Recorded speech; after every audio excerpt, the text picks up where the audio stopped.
Kane, it's 1-0. We're fucking down. 13th in the championship. The takeover happened as I said it would. People will be. Oh, when have we got Leeds?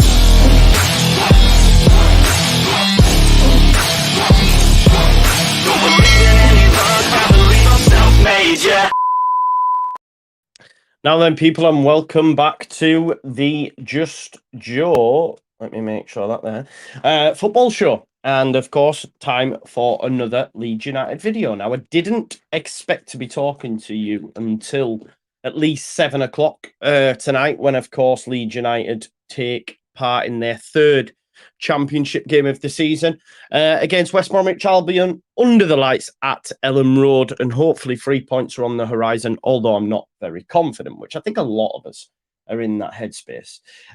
But it's been quite a busy day, if we're being totally honest, from a Leeds United perspective.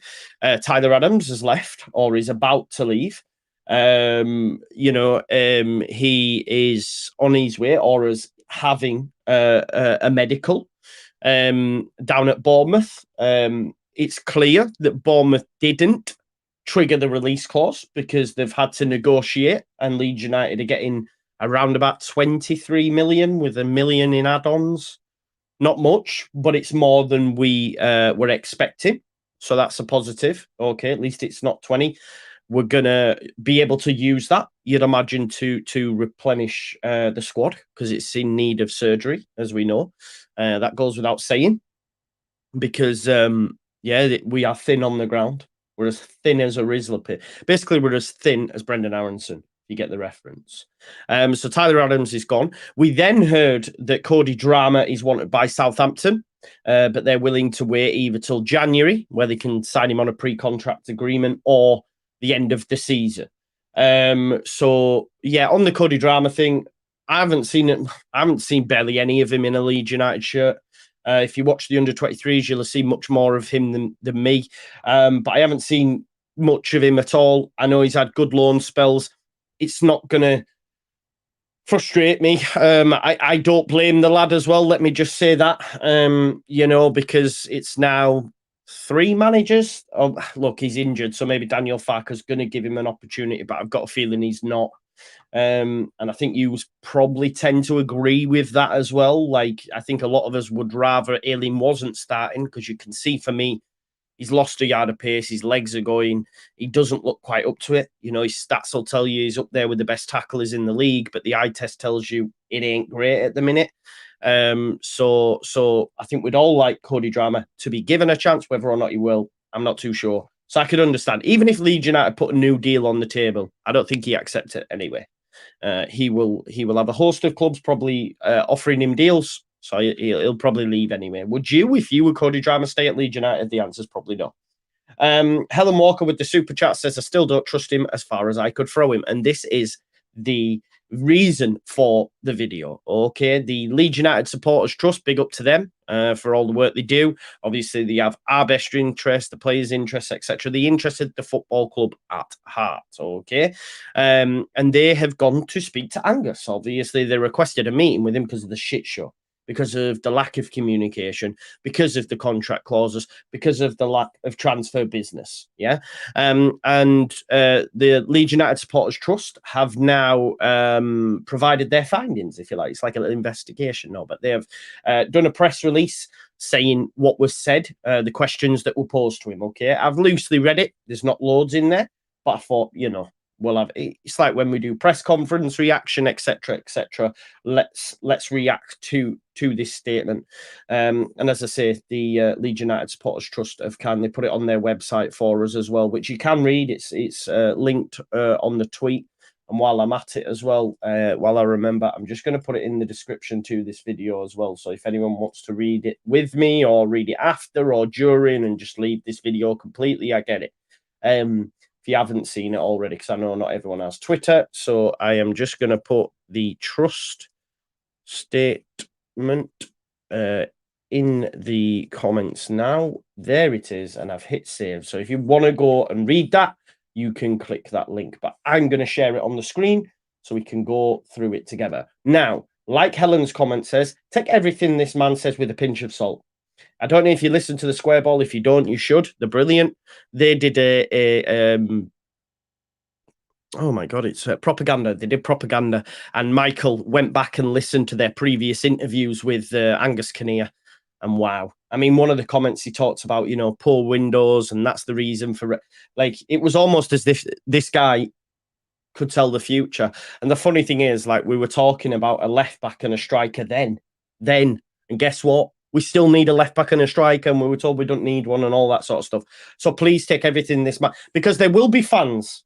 There will be fans that take everything the club says as gospel, take everything they hear from reports as gospel, and they lap it up like a spoonful of sugar makes the medicine go down. I've had many, many debates. People say, "Oh, you think they're lying?" Yeah, because not everyone's fully transparent, right? Not everyone's fully transparent, especially if things aren't as good as they would like everyone to believe. So take everything he says with a pinch of salt, for me anyway. But I don't want you to be swayed by me. Make up your own mind, didn't it? Make up your own mind. Leeds Sayer says Angus is a spin doctor. The guy is white noise. And there you go then. Well, let's go through and see what he's had today. Listen, there's 576 people watching. If you haven't already, please do smash a like on the video for me. I did a video earlier on reacting to the news that Tyler Adams is on his way to Bournemouth. Listen, folks, we're like 300 people away from 23k. It's 2 minutes ago since we hit 22. If you are new here, please do subscribe. Yeah. It massively helps the channel, and I feel like this season, provided Leeds perform well as well, there's going to be some real growth, and I'm here for it, and I'm living for it. The self-proclaimed hardest working man in the YouTube game. By the times the evening's done, we'll have had 4 videos probably out in the day, which, it is what it is. These links as well, Jamie, before we get into that, I forgot about them. These Norwich links are BS. They're BS. There might be some communication with Norwich. That's what I would take from it. I wouldn't take the players they're saying, but I do think there might be communication. And the reason I say that is because 2 terrible hit rates in terms of getting transfers right, both reported at the same time that Leeds United have linked to a player, just the players were different. This is the same publication, by the way, that said Tyler Adams and had a picture of Luis Sinisterra. What's all that about? Is it because he's black? Like, is that, do you know what I mean? It's embarrassing. Like, that's not okay for me anyway. It's like, I don't know. I mean, it's not comparable, but I'm saying, like, it's like saying, I've got Joe on my channel and a picture of Joe just because he's bald. Now, I know that's not comparable to someone's race, but it's lazy. It's lazy is what it is. They're talking about Tyler Adams and they've got a picture of Luis Sinisterra. I mean, come on. At least get that right. Do you know what I mean? So don't take anything either of them publications say with any sort of validity, if I'm being totally honest.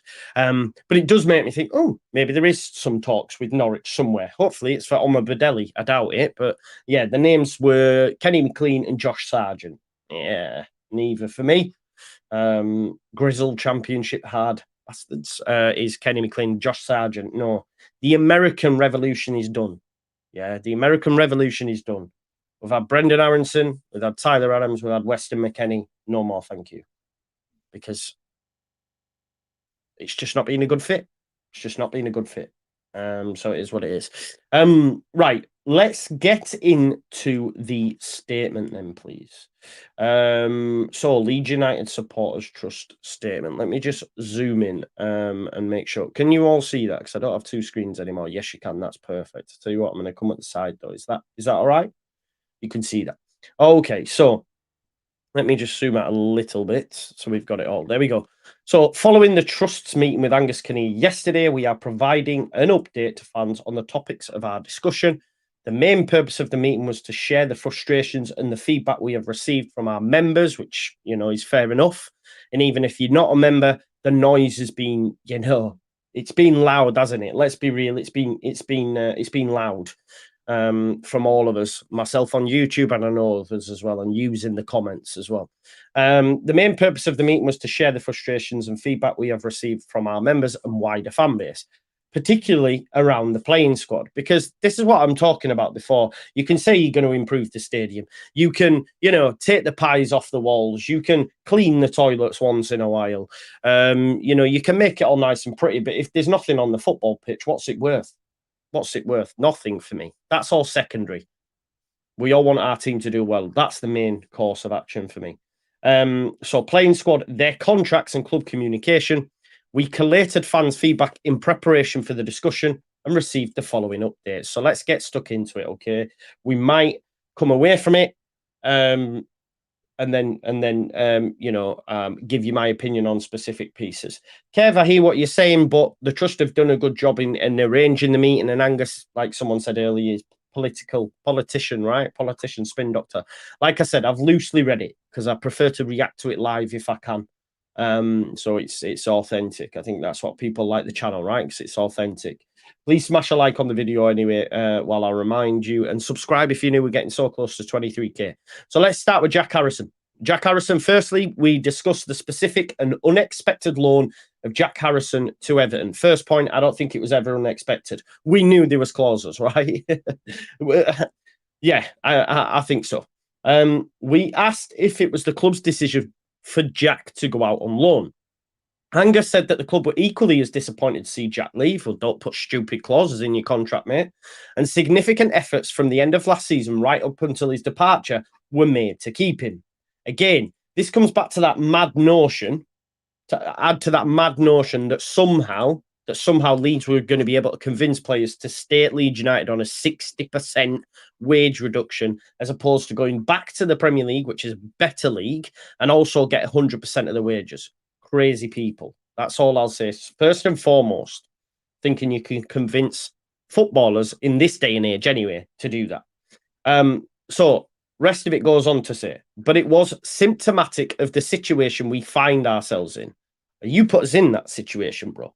It is simply more difficult to compete with the law of the Premier League for many players, as it was with other top leagues against European football. Now, what I will say, I partly agree with him. Because it's law of the Premier League, but why aren't you also chatting on the wage reductions? You know, maybe if you was going to pay them 100% of the wages, maybe you can have that conversation. Now, if the 49ers have cash in that, okay, you can't carry them all. You can't pay all of Jack Harrison's wages or all of Sinny's, and every single player's 100% of the wages. But the main issue here, for me, comes down to money. That's my opinion. Yes, the law of the Premier League is amazing, but maybe you would have more of the ball in your court if you were able to say, just give us one season on your full wage. It's true, right? It is true. Let's go back into it. So, loans and player contracts, the juicy bits, right? Following the topic of Jack Harrison, we pressed Angus on loan and exit clauses in player contracts. We said that fans wanted to understand why the club agreed to these clauses, which appeared to make no sense. Exactly. That's the big point. Remember the 5th of November. No, but remember that Daniel Farke said just yesterday, or was it Wednesday, sorry, in his press conference, that we are the only club in Western Europe he's ever known do such a thing, right? Mental. So Angus said this. Now, again, when I've loosely read this, I want you to make this shows me that Angus was heavily involved in these decisions. So again, it comes back to my point. Has anything changed? Why is he still at the football club? But let's read. In response, Angus said that the situation stems from the financial position the club were in at the time of contract signings, okay? As previous ownership simply could not have funded the club in the event of relegation, okay? Protecting themselves. And in the event, the 49ers Enterprises takeover did not go ahead as a result. Okay, so there was worry. This for me is poor planning. Why haven't we maybe had a conversation with the 49ers to see if they were still willing to be on board? Let's not forget as well, folks, they owned when Jack Harrison's contract was signed, by the way, in April, they were already like 45% owners. So what were they going to do? Just suddenly just sell that off? Were they just going to part ways? Were they just going to jump ship, even though they owned 45% of the football club? I'm not too sure, but there'll be people in the comments that will know more than me. I get told all the time I don't know what I'm talking about when it comes to business, and that's fine. I don't. I don't have a business degree. This is a mad thing about football these days. You need to have, business degrees, financial degrees, bloody know how to read balance sheets. It's all a bit mental, isn't it, really, if we're being totally honest. This meant, it goes on to say, this meant it was financially prudent. Prudent. Do you feel that it was prudent right now? Do you feel that this was prudent of the club to do this? Let's have a look at the definition of prudent in the dictionary. Marked by wisdom. Do you think this decision was I'm trying to think of a plural for wisdom, but do you think that these decisions were being made were full of wisdom, if that's the right way? Do you think it I don't, is what I'm saying. So do you think it was okay? Careful and avoiding risk potentially might be better. Do you agree with that? Do you agree with that? It was always prudent to read a contract carefully before signing it. So you're removing any sort of risks and being careful. Do you feel now that we're in this situation that it was? I'm not so sure, because look at the shit show we find ourselves in. I mean, financially, the club, well, we think it's in a better situation, but ultimately we have no playing staff. And again, I'll come back to it. What matters most to you as a Leeds United fan? Does the balance sheet matter most? No. Do the aesthetics matter most? If we're being honest, would you go to Ellen Road if it meant bloody sitting on a wooden seat that gave you splinters? Yes, you would. Yes, you would. The thing that matters most to any fan, I would say, but to me as a fan anyway, is just decent football being played by my football team, winning games, keeping clean sheets, these sort of things. Everything else is secondary to me as a fan. Yeah. So he says it was financially prudent. It certainly doesn't look like it right now. But he does say it was prudent to ensure players would have to accept significant wage cuts. Again, as he's saying all these things, this doesn't read to me as someone who's surprised. This doesn't read to me as someone who didn't have a clue. This reads to me as someone who was like, yeah, man, you're very wise, Victor. You're very wise, Angus. Maybe even Parag. This is a very wise move. But he is saying that these were done in the event that the 49ers didn't take over. So maybe absolving the 49ers there and saying that they weren't involved. Okay? But he was. He was, is what I will say. Angus explained that when negotiating contracts with players and agents, their insistence was on these exit and or loan clauses as a trade-off for the wage cut clauses. Okay?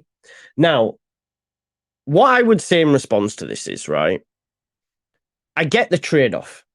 But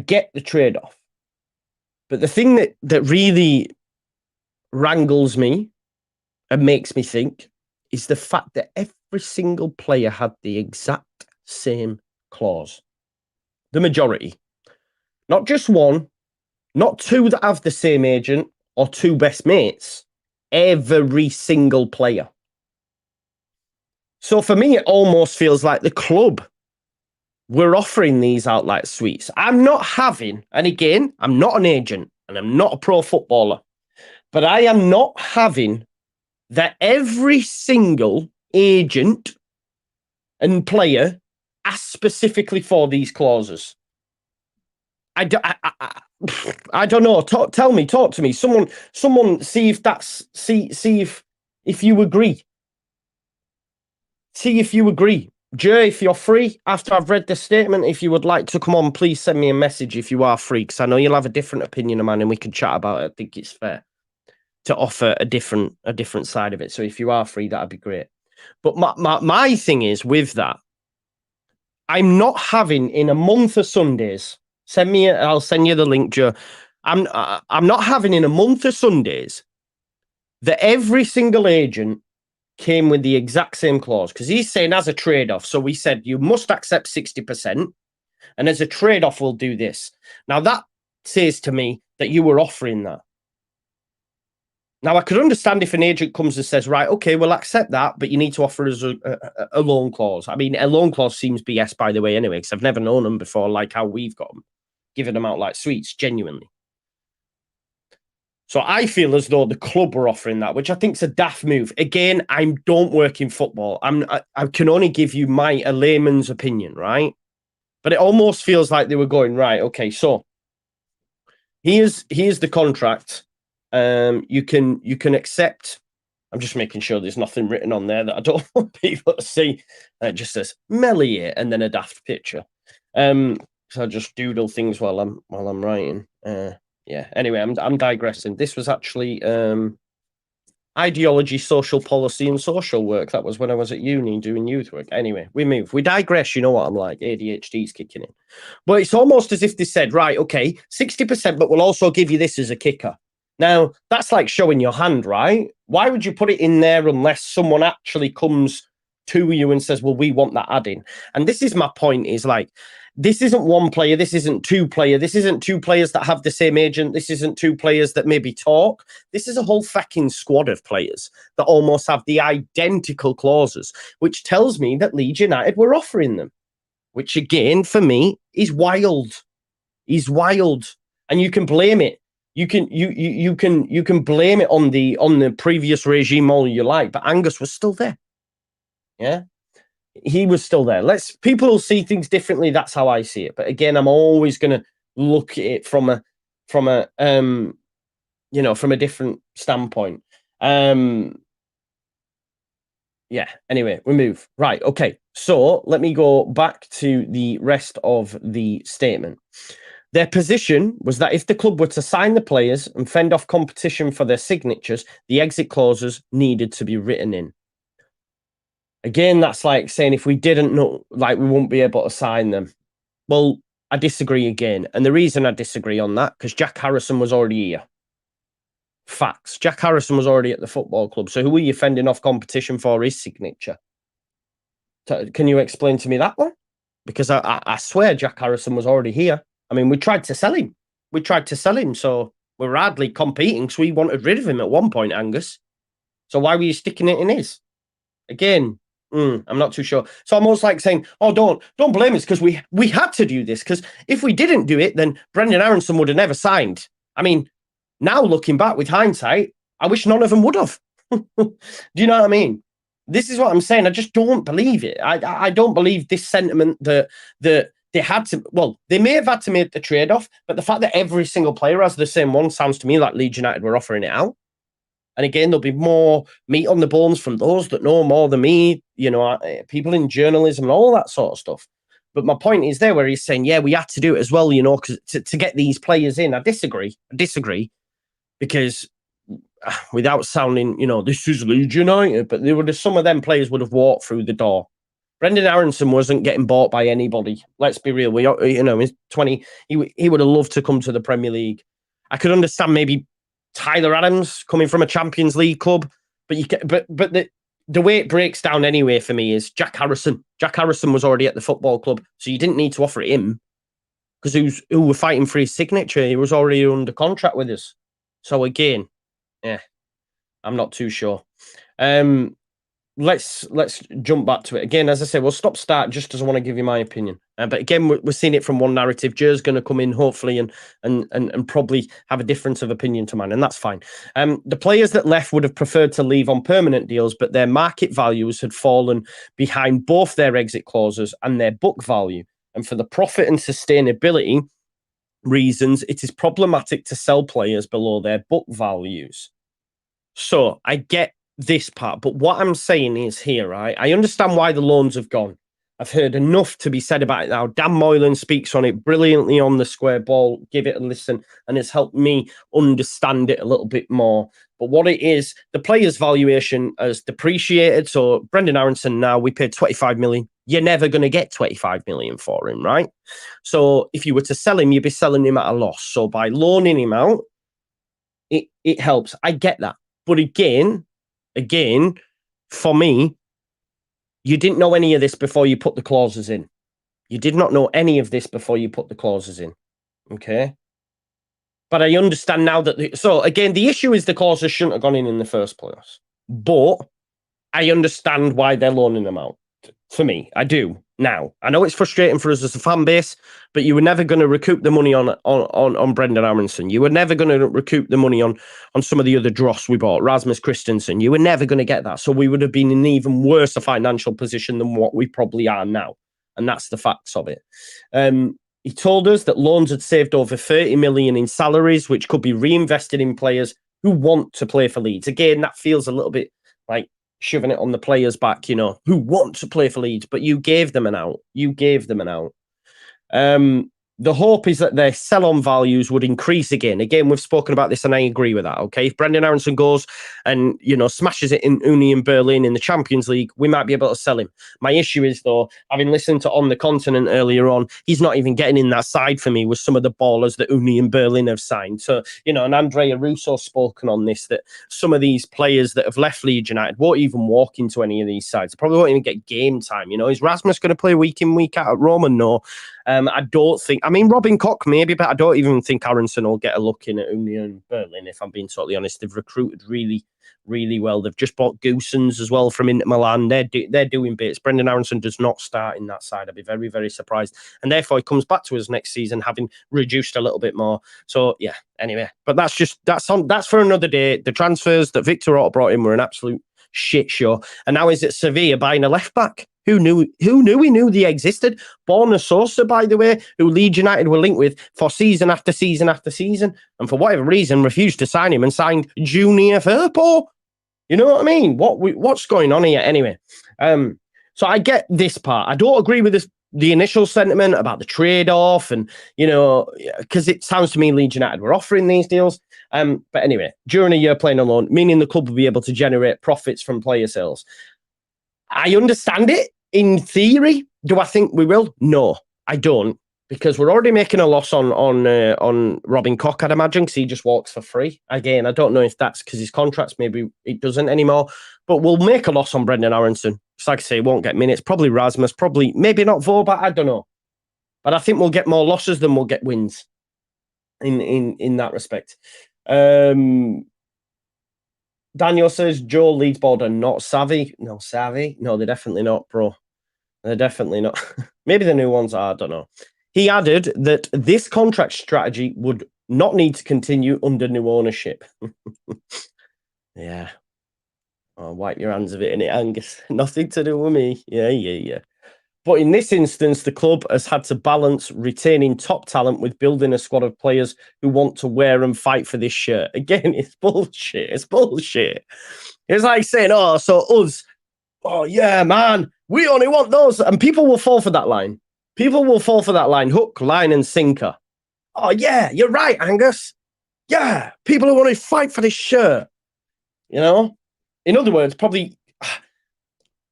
like that line that we heard, you know, we want to retain the best talent. They obviously believed it. Phil said it many times, Vober, Adams, Harrison. The facts are, because of these stupid clauses that were put in, regardless of who's to blame, but the facts are, these stupid clauses were put in, 60% wage reduction, and you somehow fathomed, as a professional, like as owners of football club, that you would be able to keep players here in the Championship on less money. That in itself's mad. So that notion that you were going to keep them anyway is just codswallop for me. It's like even a player at the top end of the leagues, they drop out of the Champions League. They go, oh, listen, I'm going to play in the Champions League, man. Do you know what I mean? So it happens at all levels. It happens at all levels. But anyway, yeah. So it's like, oh yeah, we've had a balance with retaining top talent. We've also building a squad. Well, you've not retained any of the top talent, if we're being totally honest. It's all gone. It's all gone out of the door.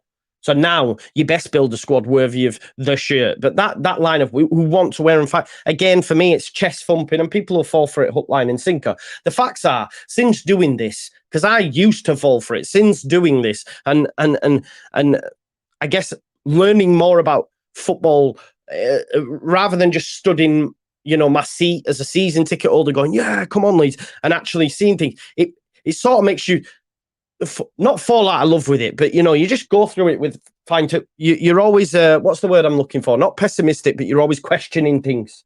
Maybe it's an age thing as well. I'm not too sure, but yeah. Anyway, rhetoric. It's all rhetoric, innit? It's spin doctor, someone said earlier. Angus stressed that Daniel Farke and the board are working with the players closely to build a squad that is talented, mentally strong and determined to deliver success this season. Just buy some players. As Robbie Lyle would say, buy some players. That's what needs to happen. The belief is that come the closure of the transfer window, the players remaining at Ellen Road will be the ones Daniel Farke believes can deliver and are united in fight. Again, you can see the rhetoric. It's not our fault. It's not our fault. It's not our fault, people. It's those that don't want to be a skeptic. That's it, Pink Floyd. Thank you. It's not our fault. It's them players that don't want to be here and fight for that shirt. Yeah, get them gone. That kind of vibe. It seemed fitting to this to raise the speculation around Gnonto. Well done. It was clear from the conversation that Gnonto is a player the club see as someone who can be a talisman and that should be retained. Look, football's fickle, scores goals, it'll change, but not right now. I don't want him to be that talisman. Angus was keen to get across that if players are here at the end of the window, it'll be because they are ready for the fight. So does that mean you're selling Gnonto then? Because he's not ready for no fight now. Are you going to be able to convince him between now and the end of the window? Or is it a case of, yeah, I love that, dissonance. Dissonance. You hate what you love that which you hate. Yes, Vega, I love that. That's a nice statement. Yeah, so I think that's, for me, saying he's probably going to be sold if we get the right price, maybe. I don't know. Maybe I'm reading too much into it. Right, now on to incomings. This is the juicy bit, right? While we know we are... Can you hear the dog snoring, by the way? Because I've adjusted my mic and that. I went and so you shouldn't hear any residual sound. I don't know. Can you hear it?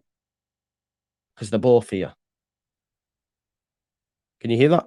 Let me know in the comments. Incomings. You can't hear it. Wow. So it's working then. Check that out. Incomings. While we know we are still in the middle of the transfer window and don't expect the club to discuss specific targets with us, we raised that fans were expecting a more aggressive transfer window.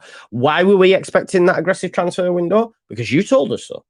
As previously stated by the club affairs, concerns were put that we are seeing more outgoings than incomings and asked if fans could be reassured that there are more incomings on the horizon. Currently, 4 players having been signed in this transfer window. Caldalo, Sam Byram, Ethan Ampadu, Joe Rodon. With 7 having left on loan or permanently. Again, that comes back to that contract. There's no way 7 of them all had these clauses in, just on a whim. They were getting offered them. Alongside an extensive injury list, which is massive at the minute. I think 14 players trained or whatever it was. Angus said that he's still very confident that the squad will be much healthier by the end of the transfer window. A number of incoming players are anticipated, with possibly only one further outgoing amongst first-team players. We now assume this to be the transfer of Tyler Adams to Bournemouth. Now, for me, I think Cini will leave as well. Cini obviously wants to go. Because why are you going down the legal issue? Depends how that works out, I guess. And he might have to stay here against his will. Poor Cini. Gnonto as well. I'm expecting to go. It's gonna rumble on. Although the club is telling us only one more, and it's right to assume that could be Adams. But let's wait and see. Would I like the players, not their personalities, but would we be better as a team with Gnonto and Cini in it? Yes. With Somerville in it? Yes. Let's not kid. You know what I mean? That is true. Let's move. Club communications. So I mean, he said there it'll be no number up, but then again, you're not expecting him to give us a number, eh? Club communications. We explained that fans feel there is a general lack of communication from the club. No shit. Especially at times of big change. We asked the club for more regular updates and reassurances for fans without the need for this to become a running commentary, which is fair. We've only heard once, and that was from a club line in the Daily Mail did a puff piece, and then we heard the Leeds United official, and that's all we've heard. We praised Daniel Farke for his recent interview that gave fans an insight and then suggested that the club board engage with fans on other channels such as club podcasts and programme notes as an example. As long as Angus isn't writing them, then I'm cool. Quite rightly, Angus pointed to the difficulties of publicly discussing incomings and outgoings during a transfer window where negotiations are key at points, which is fair. But I don't even think it's about that. We could have heard, had the trust not have asked for this conversation, they'd have never gave us it. Do you know what I mean? And that's my thing. They'd have never even spoke to us about it. But we challenged that as it was less around individual detail. There you go. Perfect. We can't. No, yeah, we're not asking you to tell us the names. Just give us something, you know. But again, reassurances to fans that we're actively looking and ready to build the squad to be competitive. You best be. From Monday, it best get busy. You know, as that song goes, change the word. Let's get busy. But it needs to, right? How long's left now? Is it 2 weeks? Like 14 days? Maybe even less. Angus has agreed to hold an in-person Q&A session for Trust members after the transfer window has closed and a provisional date has been agreed for the international break. This will be open to Trust members to attend and a chance for you to put your questions forward. I'm not all ready, but you best believe I might be about to join the Trust. There's a heckle from the back of the room. Wanker. Club finances. We asked directly whether the club are generally in a healthy position financially to compete at this level. Angus said that we are, and that with significant backing of 49ers enterprise, we're in a strong position to be able to compete. That's a positive line. That's your main takeaway. That is your main takeaway. Finances are okay. And with significant backing of the 49ers, we are in a strong position to be able to compete. So with that in mind, the next 2 weeks, we should have a lot of money coming in the door. Okay. We are sure there are still many unanswered questions for a lot of fans, and we've committed to regular one-to-one meetings with Angus to ensure we can continue to challenge and keep dialogue open. Angus ended the meeting by saying how everyone at the club is impressed with Farke and is confident that it will get the best out of those players still at the club. Yeah, but I mean, I gave putting up these shelves my best, but as you can see, I got the lining wrong on a number of times and there's still holes in the wall. I gave it my best though. Sometimes you need better tools, right? Sometimes you need something better to work with. And I hate to say that about the current crop, but if we're being totally honest, Paveda, Shackleton, we didn't think they'd be at the club, let alone in the squad, let alone starting. And that's facts. And I'm sorry to say that about them individuals because I feel bad because they do play and they probably will start tonight. But it's true. Anyway, and at any coming in during this tumultuous month, Daniel will get the commitment required from players to push the team back in the right direction. I don't doubt Daniel Farke at all. And calls on the fan base to continue to show their support for the players and manager whenever they go. This I hate. It's about time you gave us something to shout out though, because like Rob said on Square, yeah, we hadn't had a clean sheet for 6 months. The last time we won a game was Nottingham Forest. In the league. That was in a different league. Yeah, anyway. So give us something to shout about for a change, is what I would say.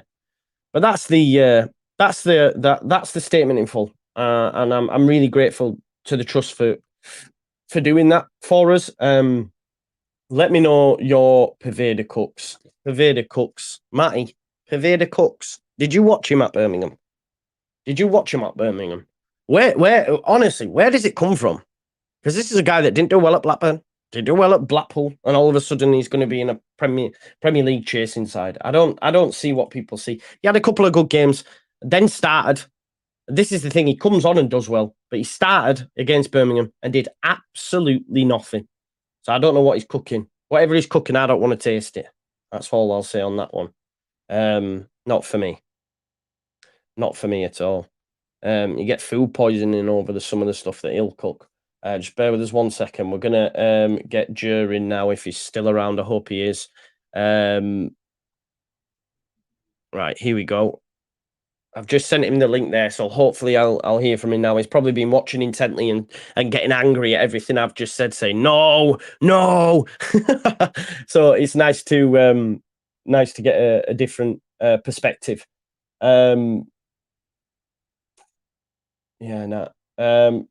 Do you smell what Paveda is cooking? You missed Matty's prayer emoji, Joe. I'll have a look at it. Joe's just dropping in now. Before we do, let's just get this super chat. Oh, we're conditioned to expect poor ownership. That is true. And is it any wonder, really, though? Is it any wonder?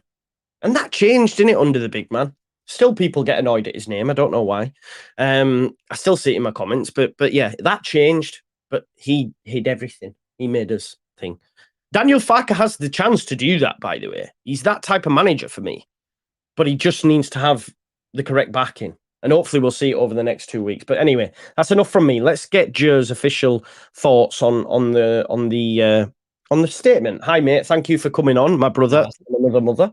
Tell me, what are your thoughts on? I don't disagree with anything you've said. Oh wow! Oh wow! The only thing I disagree is I think you're still being a bit harsh on Pavetta because he played up front with Jamie Shackleton, Dan James, and Joe Gallagher. I mean, we didn't exactly put the best players around them, did we? But anyway, that's a side point. It's the only thing I disagree with, John. I have been listening and I read it. Sorry if I keep stopping talking, it's because I'm still sick and I can't catch my breath. I've made some notes when you were talking. I think you made some really valid points. I think exactly what you're saying is exactly what I was thinking, listening to reading the statement myself. The Kinnear stuff, I completely agree with you on program notes. I just don't want to see him anywhere near them. I'll try and go in order, Joe. Unless you want to ask me any questions. Otherwise, I can go in order and then we can have a chat about it, isn't it? That's probably best. The only thing I took out of this is you mentioned that they've kind of removed blame from the 49ers in this statement by saying it was the previous ownership structure that basically made them have to do these. I have an issue with these this statement around the loan release clause being put in as a make way for the 60% wage, because you get one or the other. I mean, exactly. Why would you put? I mean, if you're putting a 60% pay cut in someone's club, which is nothing unusual in that at all, by the way, for teams that get relegated, because you have to reduce your wage budget. Leeds' wage budget was way too high for the championship. But if you put the release clause of a loan in there, if someone can match your wages, we were still offering wages of a lower half Premier League side, so they're going to be easily matchable by most clubs. But you put that in the contracts, then you're saying to them, you can go. You're giving them an out. And then they're not going to put the effort in the end of the season last year, because once it got tricky last year, they just down tools and go, well, I'm off anyway. And all a club has to do is match my wages. They don't have to put any money up front. Exactly. So it gives them a way out. But also, you said this, they were offering them out like candy to everybody. Of course they were, weren't they? Because everybody's got one, Joe. And this isn't a coincidence. This is why it's not responsible. What did you think was going to happen when you got relegated? Exactly. They were all. I saw someone put up yesterday. We've lost an entire starting 11. Mad in the Premier League. Gone because of this thing. So it wasn't prudent, and maybe it was prudent from a perspective of getting the wage bill down. Yeah, financially prudent, but back up. Yeah, exactly. I was going to guarantee that unless the 40. I mean, what if the 49ers hadn't have taken over? Because that statement about, well, our finances are good under the new ownerships. Yeah, they just told us the previous owners were going to be in trouble had we got relegated. So if Rads hadn't have sold, we could be in big, big trouble right now. We'd see all these players leaving and no one at all coming in because there was no money there. So that doesn't make sense to me. I did say to Trust earlier on, I really appreciate them doing this and going out and getting this information for us because no one else is. But it's raised a lot more questions for me, and it's made me a bit more cynical about a few things. And the priority being around retaining key players. Who's left? Exactly, is because if it's Willie Nanto's a key player, great, but he's going to be booed out of the practice the minute he steps exactly. That's what I mean. Everyone hates him. Sinisterra is probably going to get a slightly lesser version of that because they keep saying it's a different situation. And maybe it's the other. But he still wants to leave, doesn't he? Otherwise, why are you having that discussion, Joe? Correct. Do you know what I mean? Completely understandable. Yeah, get that. But it's I wrote down who's left after Willie and Cine walk out the door. Like, when Jack Harrison left, he turned the light off so that, we all know the last one, can you kill the lights, please? But there's no one left because I wrote down here. I fully expect Meslier to go. I still think Cine goes. I think Nanto has to go. I don't think there's any way back for him. Somerville, I think, will go because I think he's the same agent as Sinisterra and he's mates with Nanto. So he'll probably go as well. Yeah. And then let's talk about Cody Drama, who's not going to sit behind Luke Ayling for the whole season. He's going to go. No. So saying there's one and we assume that Luke Ayling is the key player. Who's left? Maybe Luke Ayling and Cooper were the key players. The only reason they're still there, include Pat Bamford, I don't mean this is any disrespect to Luke Ayling or Cooper or Bamford. I really don't mean this because they're still there. So thank you. But no one's bothered with them. No one's gone after them. No one wants to buy them. They're still at Leeds because no one's interested in them. So that's why they're still here. So outside of, if you take Ayling, Cooper, we got Charlie Creswell, right? Would he be viewed as a key player? Probably not. But an important one for the future. Same with Archie Gray for the future. Ethan Ampadu we brought in. That's the back line. Pascal Stroke, after the last two seasons that he's had, would he be a key player? No. So he's not him either. No. Go to the midfield too. You bought Ampadu and you've got Grays for the future, and Ampadu you just bought. So they're not key players for this that you're trying to retain. On the wings, Dan James been out on loan for a year. He's not a key player, clearly, because you loaned him out last year. You didn't want him. Shackleton was out on loan at Millwall last year and will probably leave at some point as well. He's in the last year of his contract, so he's not a key player to retain. Ian Paveda's in the last year of his contract, and he was out on loan at Blackpool last year, so he's not a key player to retain. And Joe Gelhardt up front was at Sunderland last year, because it's not Jorginho or Ruta either, because he has that loan release clause in his contract as well. Don't forget that. But no one is matching his wages based on the performances that he's put in. Who's going to take a chance on him? £35 million player with wages that will probably match a record signing. No one's matching those wages based on his output. He hasn't scored a goal yet for a striker. So it's not him. So who are these key players they're talking about retaining? Because to me, it looks like they're all gone. All of them are gone. And then you go into the you said it's about passion and chest pumping and just this, I'm sick of this. Anyone who comes, Pontus Janssen did it. The fans sang a song about him. They all got behind him. Then he made it all about him and forced to move away from the club because he refused to come back and do his job. Same as Nanto, right?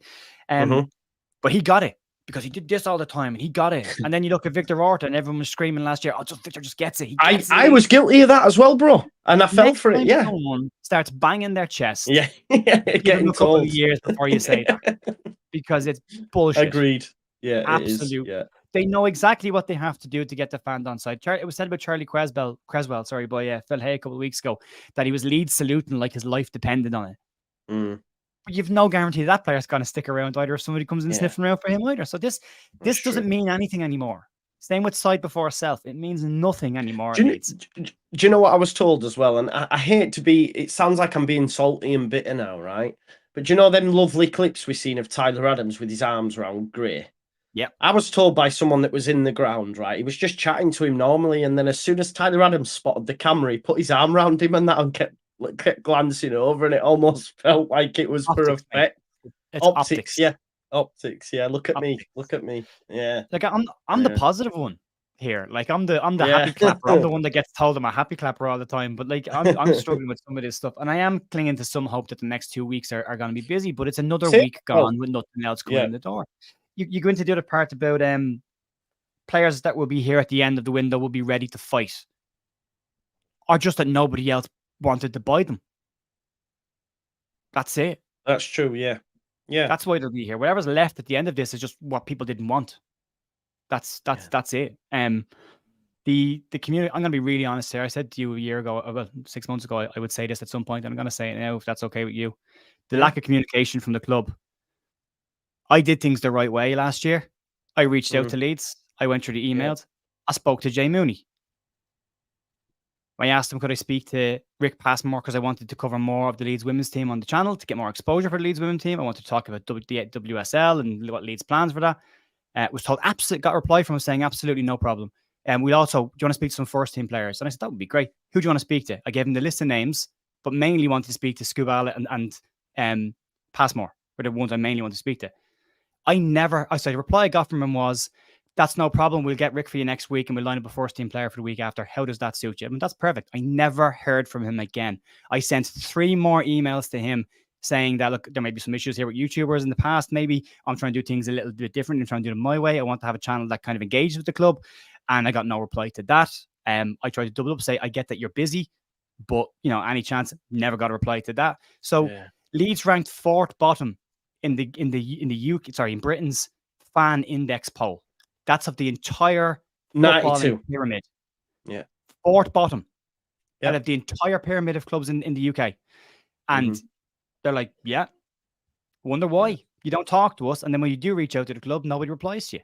You've got to, I keep saying this, you've got YouTubers. Fair enough, people might not like what we say all the time. Maybe some people view us as being negative and maybe we make the club look bad in their eyes. But you've got a microcosm of Leeds fans who are doing streams that you're doing streams at 10, 15,000 people, watch alongs to 33,000 people. You want to get a sample answer of what the crowd think about Leeds United. There's your spot. That's how you figure it out. You can see it there and then. Engage with these people. That'll get your message across, help that out. But the club have no interest in speaking to the fans anymore. And it's not changing. I'm okay with the 49ers doing their business in silence, but you've got to say something at some time about something. You can't just be radio silence week to week. So that's the problem I have with that comment about the club, looking to engage with the fans. When?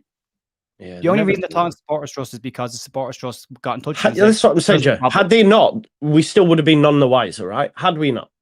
I still don't. I still, if Leeds go behind tonight, I can see Alan Rowe turning like that rapidly. 100%, mate. I don't even think it was sold out yesterday. I don't know if it's changed now, but I haven't seen it. Yeah, but that's not normal, bro. We're 3 games into a new season. 3 games into a new season. Yeah, it's mental. The other thing about actively looking to build a squad that will be competitive for the season, you've got 2 weeks left, lads. You've got 2 weeks, and then those players have got to knit together. We can't keep being linked with Norwich players all the time because Norwich didn't do well last year. Do we really want to have a team that's full of players that didn't achieve it last year? You go through the other one. Are we ready to compete? Are we? I don't think we are. I think we're a long way off it. And then calls on the fan base to continue to show support and back the team. You've got to start giving us something to back. At some point, you've got to. Last season, we backed that team pretty much all year. All year, there was a couple of moments last year where we turned, but outside of that, we backed that team for the entire season. And here we are now in the new season, and nothing has changed. In fact, the situation has got considerably worse than it was this time last year. Yeah. And you're saying back us. You've got to give us something to back. You've got to give the fans something to sing about. You can't just keep saying us to sing. I will follow Leeds, and I'll always try and find a positive in Leeds, but you can't keep following things blindly either. You can't just, pipe or go along to the tune and go, yeah. I'm getting more and more cynical about the statements that I'm hearing. Sorry, Sticks has been mentioned as well. Thrown out of the club. Should never have been thrown out of the club. Should be back at that club. And the man we just mentioned was part of that as well. So, that man should be in the club and should never have been thrown out of the club. So you've got to start engaging with the people that are in the club who give a shit about the place. You've got to start caring about them. And the ones that are on the outside, you've got to start talking to. It's, for me, give us something to cheer. Because so far the football has been heavily possession-based, but very slow and dull. There's nothing to see there. The players coming in, fine. We get excited for a day or two, and then we realise, Joe Rodon coming into Leeds, great. But the back two weren't the problem. The problem was up top, and then Joe Rodon comes on up front, and you're like, Jesus Christ, what are we doing? Yeah, after 3 games as well, this is what I mean. It's not as if we're midway through a season, transfer window isn't open, and we've had a few injuries. We can go, okay, there's nothing we can do about it. The fact how we start of a season and to be throwing your new signing centre back up top's just wild. It is wild, but it's not great. And I agree with you. Just to go back to some of your comments, like the whole thing is we had to do this as a trade-off seems wild because you gave it to every single player, including Jack, and he was only signed in April. So that you can't tell me, like, so in dressing rooms, some players don't even bloody talk. Some players aren't even mates with one another. So you can't tell me probably agents are always speaking. So you can't tell me that every single player that left or had these clauses all got together in a room and says, make sure you ask for this clause. The club was obviously offering it. Now, I don't know enough about football from that side of things, but I'm assuming that had you not offered it, some would have still been okay. Had you not offered the loan clause, some would have. And the whole notion of saying that we had to do this in order to compete for the signatures, that's BS as well, Joe. I'm not having that. Brendan Aronson was not going to sign for Leeds because of that. I'm not. And they also put it in Jack Harrison's, who was already our player. So there was no one competing for his signature. We tried to sell him, for God's sake. So that, again, doesn't stand up, mate. Do you know what? I know this is wild. I mean, you might not want to answer this. And I agree with you on the guy that, you have to go through. I'm not asked about speaking to the club. It is what it is. I've actually been on LUTV before. They asked me. That was nice. But like I said, nowadays, I know for a fact they're not going to ask me. And I'm not asked. 4 years ago, I've a reasonably good relationship with Eva Jones. I spoke to her a couple of things. She did some great stuff to help me. When my dad passed away, she did some fantastic things to help with helping me get a picture of my dad's stone. But this is the thing. I actually spoke to her when I was still on All Leeds TV because she'd been on All Leeds TV before and she was told that she weren't allowed to anymore because of they've been told nothing outside of Leeds United to do. Well, I have spoken to some other people. I won't name them just yet, but I've spoken to some other people that have done some stuff for Leeds to speak about it. And again, all I want to do is speak about it in a positive way and highlight it. And the response I got was, "We'd love to, but we have to ask the club." I was like, "Well, that's the end of that." Yeah, and the line is no, always no. Yeah, I forgot the point. Oh, this was it. Do you feel that the transition may have been better had Kinnear not still been here? And I've met. I have to qualify this. I've met Kinnear. I've done. I did the Free Peaks with him. And, you know, on a personal level, like, lovely guy, was nice, introduced me to people that were on, because I ended up with his group, introduced me to Mooney and all that sort of stuff. But I'm looking this through what he's done for the football club, yeah?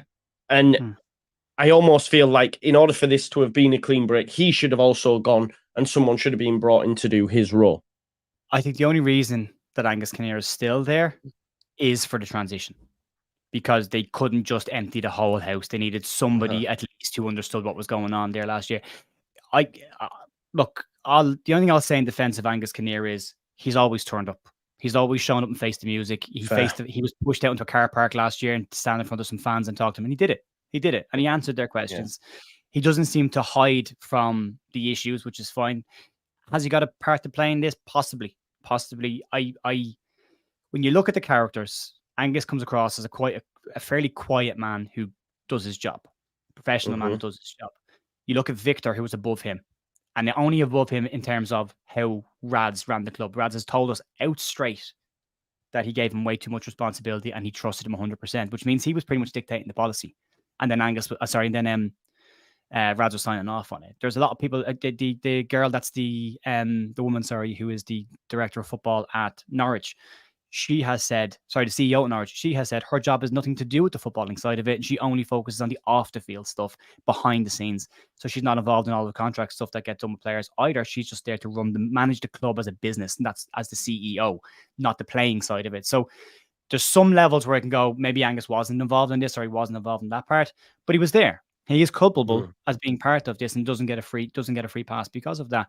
But I think he's there because if you look from a 49ers perspective, he knows the division. Well, he did last year because we're in Premier League. He has a history of working with Premier League clubs and doing a reasonably good job there with them. And it'll probably just be enough to get them in. I fully expect them to replace the CEO over time anyway. But I think the only reason he's there right now is so that they didn't just throw the baby out with the bathwater and have to start from scratch, because this could have been a lot messier without having somebody there who knew what happened. Fair. Yeah. No, that is fair. I'm just looking on Twitter to see if there's been any sort of fallback or any more comments. One thing that has been spoken about, Fabrizio Romano has been speaking about Glenn Kamara. Not an official tweet. I wonder if it was on his podcast, but he was asked about Glenn Kamara, and he said he's a player they appreciate for sure. This is true. It's a name they have discussed internally at the club. So let's see in terms of numbers. How does he know what's been discussed internally at the club and nobody else does? And that includes the only person this year that I'm listening to who seems to be getting things correct is Graham Smith at Yorkshire Evening Post. He's the only person who seems to know exactly what's going on, because he goes and asks the club and they seem to answer him, because in his podcast he says, I asked the club, they told me this. And he said, and he's tended to be right pretty much on everything that he has said so far. So outside of that, I don't believe anybody else is coming out of stuff. I mean, I took issue with Romano's tweet about Nanto the other day, and I was like, no, don't paraphrase what he said and don't clip up the bits that suit your narrative. Put it in writing what he said. Farkas said he's not for sale. You're not saying that. You're just paraphrasing the rest of what Farkas said. So again, I don't know what Romano hears or. Yeah. No, that's fair. And there was, I mean, this is, I mean, you'll probably be, you'll be laughing your head off at this, but I've just seen that Frank Lampard has been employed in the England setup as an under-20s coach, which I'm absolutely raging about, because it's written in the stars that he gets that fucking top job at some point, man. I'm telling you, why is he being involved at any level at England in any coaching capacity is beyond me. The guy cannot do his job. Dude. I'm Irish, and I've never understood the British media's fascination with Frank Lampard and Stephen Gerrard, especially as a manager. Yeah. As a manager, the England team was always about, can Lampard and Gerrard play together? Can they work? Who cares? Exactly, I know. Who cares? Yeah, I know. They used to shoot, put Paul Scholes out on the left and other players out on the left, and these two. And then Sky Sports have a love affair with them to make sure that every major job that comes up, Sky Sports mention Lampard and Gerrard with. The two of them aren't capable of managing a Premier League club or a Championship club. I know. I'm just seeing another link here as well to it. Ibrahim Sissoko, but I need to check on Twitter because the source isn't the best. I don't know where that's come from. I don't believe it until I see it from somewhere credible. But one thing's for sure, these next 2 weeks should be busy, Joe. There should be loads in your news video. How many realistically do you see coming through the door between now and September the 1st? Maybe 3. Is that it? Well, it's just based on time. It's taken the 49ers so far an average of 2 weeks to do one deal. That's the average they're averaging right now. There's 2 weeks left, and we're expecting to do what, 6 to 10 players. If you look at what Fark has said, he wants strengthening in all areas of the park. Great, that's a minimum. Sorry, except for goalkeeper, that's a minimum of 10 players. If every area needs strengthening, that's 10 players. There's no way we sign. Now, I could be wrong. I could be very, very wrong here. Maybe we do go and do you know what? If I am wrong, 3's not enough, is it? 3 is not enough. We don't get playoffs with 3. No, not a chance. No chance. I think we struggle to get mid-table if we only bring in 3. If I'm being very honest, no, I think right? we have to get a left back in, and I mean a dedicated left back. I like Sam Byron there; he's done very well when he's played, but we need a dedicated left. You'd stick him at right back, wouldn't you? Because Cody's going to leave, and Luke Ayling's legs are gone. And that maybe fixes the right back situation then if Sam can stay fit. And even if he can't, you can rotate to him and Luke around and that will go fine. You probably need one more centre back, I think. One more, I think, would probably be enough because Cooper's out for 8 weeks. He said in his programme notes today he's ruptured his plantar fascia. It's not as bad as Bamford's one, apparently. So it's 8 weeks he's out. So you probably need one more in there, but it's not going to be a main one. So it's going to be a cover.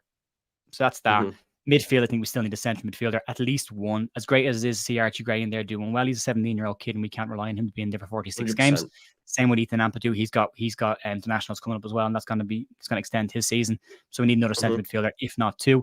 We definitely need an out number 10. That's creative. That's going to be nearly impossible to find in that role. So what we do there, but we need somebody in there. And I think we need at least one more winger, seeing that Harrison is gone now as well. Nanto's on strike. Cini will probably go, and Summerfield will probably go. I still think we need at least one winger in there. Dan James on the far side, I think if we can get a decent striker and a decent number 10, I think that would be okay. But I think he needs to be on his right-hand side and not his left-hand side, if I'm being honest. And then we need an out-and-out number 9 goal scorer, which I don't think we're going to sign either. I think we'll get a player. I mean, Josh Sargent being linked, fine. Josh Sargent is a fine striker for the championship. He'll do a decent job, but we need better than decent if we're going to get in the playoffs. I don't want him anywhere. I don't want him anywhere close. He's okay at the championship level. He's not a bad striker. I think he had a bad rap when he was in the Premier League with Norwich. But I don't think but you're looking at a player who's probably not going to be able to step up to the Premier League. So you're going to have to, I mean, all the players that are coming in, I mean, even Charlie Taylor's been mentioned again today. And I think it was Phil that said in his podcast, keep an eye on Charlie Taylor. Just briefly, yeah. I'm at the point now where I don't care if he comes back because someone needs to come in the door and I don't care anymore. But I mean, you're looking at a team then that 2 of your 5 incomings will be 2 ex-Leeds fullbacks that were sold 10 years ago. Is that aggressive? Is that progress? Is that moving forward? Is it? Because I don't know. No, it's mad.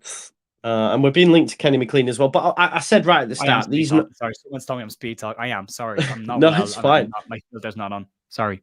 But both of these Norwich links have come from terrible sources, so I wouldn't read too much into the Kenny McLean stuff and the Sargent stuff. No.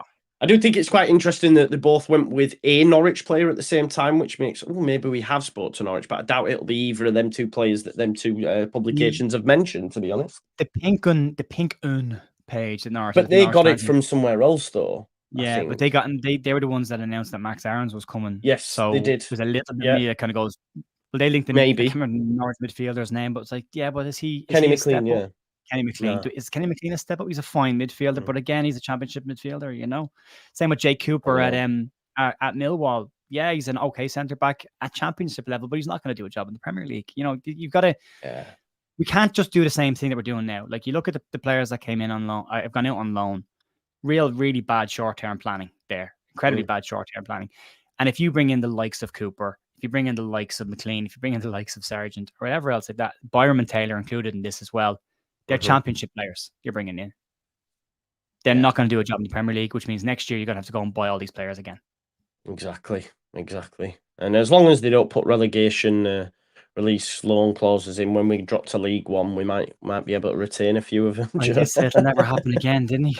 That's the bit you're hoping. I mean, I want to be positive about this. I want to believe the 49ers and what they're saying. I want to take them at their word. I'm the person that is. I don't believe everything the club say when they say things. I always look at it with a slight air of cynicism because every owner has turned out to be the same in the last 25 years.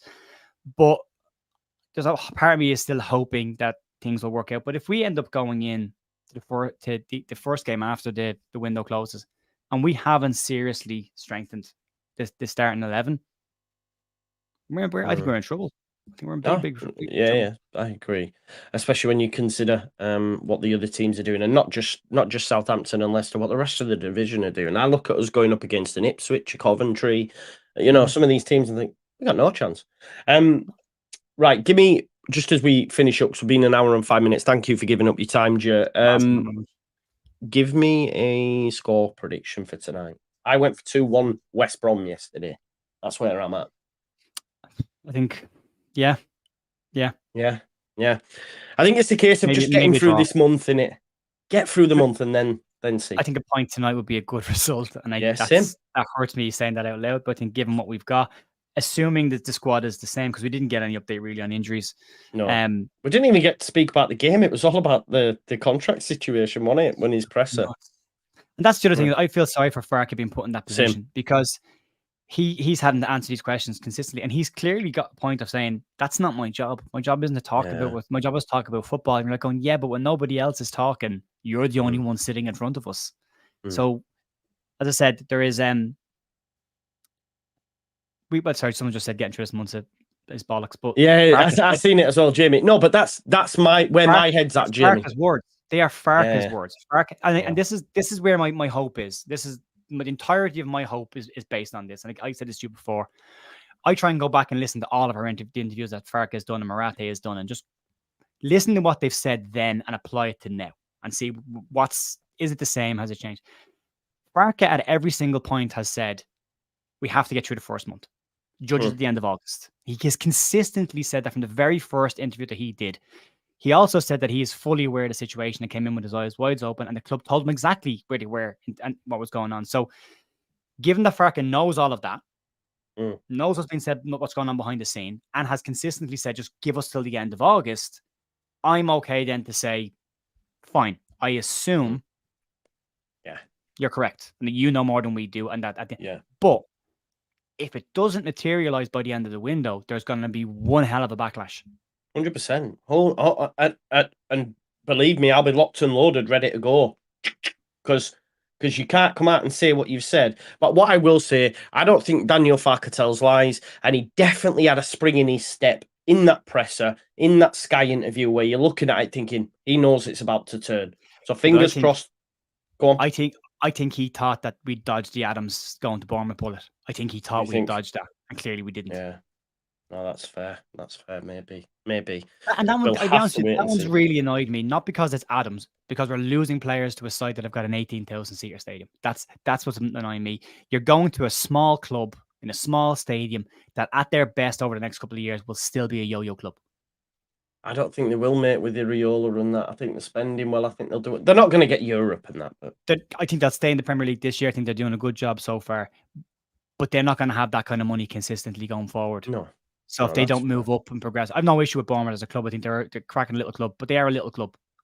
And I don't mean that disrespectfully. I mean, as in, you've got a small stadium that you've never really been able to expand because your fan base isn't that big. So your revenue on a global level of what you can bring in financially is limited.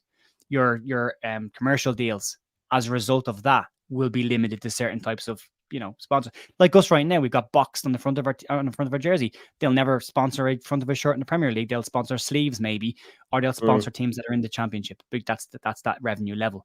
So they're not in a position to bring in bigger commercial deals, which means their revenue is capped. And you've heard what Kinnear and everyone has said about Leeds Stadium. Leeds need to get up to 4 million per game. At the moment, they're at 1 million. Can you imagine what Bournemouth are at with 18,000 seaters? And we've got 36,000.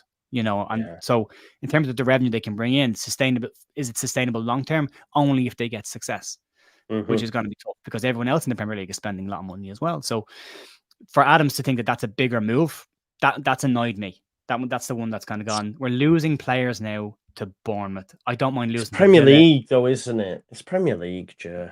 I still think it's a lack of ambition from him. If you're going to go, Chelsea was fair enough. Liverpool, maybe. I think actually he'd suit Liverpool's system perfectly, being honest about it. Not good enough for them clubs, though. That's the problem, yeah. But so Liverpool, this defensive midfielder job at Liverpool is go in, nick the ball past the 5 yards, and he's well capable of doing that. That's what he's good at. But they turned to Endo, didn't they? A 30-year-old over him. So yeah, to go to Bournemouth, I don't think it's a great move for him personally. But for me, from a club perspective, I think it damages a bit of our reputation and credibility if we're losing players to a club like Bournemouth. And they're talking about bringing in players, and we're going to attract players that want to be here. If you're a player of any kind of caliber and you're looking at what's going on at Leeds right now, do you go to Leeds right now? I mean, I would, but I'm Leeds. Well, I'd go there if it was on fire and play for them, but that's for fans. But it's the same thing. Like, if you're a player looking at Leeds and you're going, I want to get promoted to the Premier League and I want to go with a team that's going to push for promotion, you're looking at what Leeds have got left and what Leeds put out last weekend, and you're like, yeah, they're going to tell me. And again, let's say you're a player team that's signing for Leeds, and you're a top player in this division, and we say, yeah, we're going to bring in 4 or 5 more top players along with you, and we're going to build that team, and you're going to be part of that team, the heart of that team. Do you believe it? What if you're the first one of that next group of players to come in? You go, I don't like what you've got here. That squad's not good enough. I'm not going into that. It's not. I think Ampadu was probably looking around the changing room thinking, what the fuck did I join here? Yeah, 100%. Hopefully it changes. Fingers crossed. Next 2 weeks, from a content creation perspective, me and Joe will be very, very busy. So make sure you're looking at both channels. What I will do actually now, while I remind, I'm going to put Joe's channel in. You'll all be subscribed anyway. But let me put that in the title, which I haven't hit save. So if you just got the title now, at Leeds United View is in there. So if this is the first time you're coming across Joe, which I highly doubt it, click that. You'll go straight through to his channel, daily news updates. We'll be covering it all on both channels. Thanks, Joe, for coming on. And I'll be back live at 7 o'clock because there's the small matter of a game tonight. I'm not looking forward to it, but it is what it is. Yeah. Thanks always for watching, folks, and we'll see you in a bit. Thank you.